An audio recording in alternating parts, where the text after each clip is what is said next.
কোরআনুল কারীম লম্বা তেলাওয়াত করতেন। পুরাটা রমজান এভাবে আল্লাহর নবী সাহাবায়ে কেরাম আল্লাহর কোরআন তেলাওয়াত করতেন।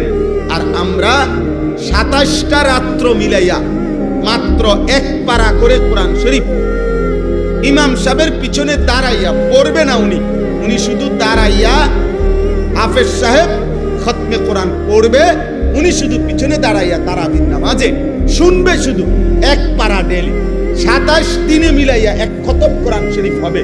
দুর্ভাগা বদনসিবের কপালে এটাও জোটে। এইটুকু পড়ার মতো শুনবার শুনবে, এই ধৈর্যটুকুও লক্ষ লক্ষ মুসল্লি নাই।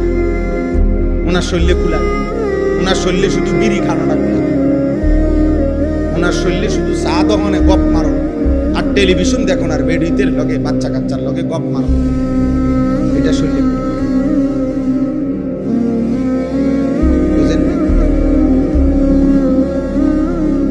40 মিনিটের কাজ 50 মিনিটের সময় না ফাটতাম, এক কথা শেষ। কি লেগে ফাটতাম? লক্ষ লক্ষ হাজার হাজার মসজিদে খতমে তারাবি হয় না।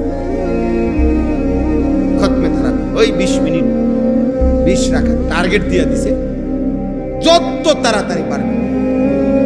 আমনে বুঝানোর দরকার নাই, আমরা মুসল্লি বুঝারও দরকার নাই, ফেরেশতা বুঝারও দরকার নাই, জিনে বুঝারও দরকার নাই, কেউই বুঝার দরকার নাই। কারণ এটা তো আসলে কোনো কিচ্ছু না, এটা দিয়ে কিচ্ছু হইতে যাইতো না।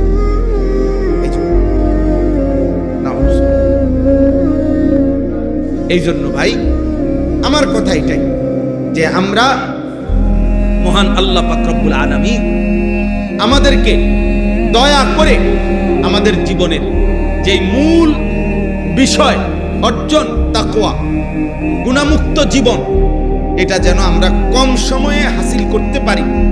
এই জন্য আল্লাহ তাআলা আমাদেরকে রমজান দিয়েছিলেন।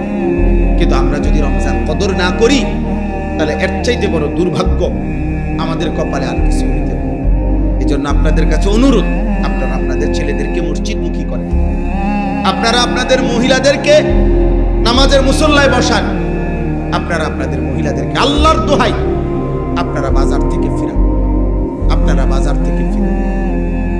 খোদার কসম নবীজি বলছে যে পুরুষ জীবিত থাকতে তার অধীনস্থ মহিলা, পুরুষ জীবিত অথচ তার অধীনস্থ মহিলা স্ত্রী কন্যা বেহায়া বেপর্দা চলাফেরা করে, আল্লাহর কসম নবীজি ওই পুরুষকে বলছে দাইয়ুস, ওই পুরুষের জন্য জান্নাত হারাম।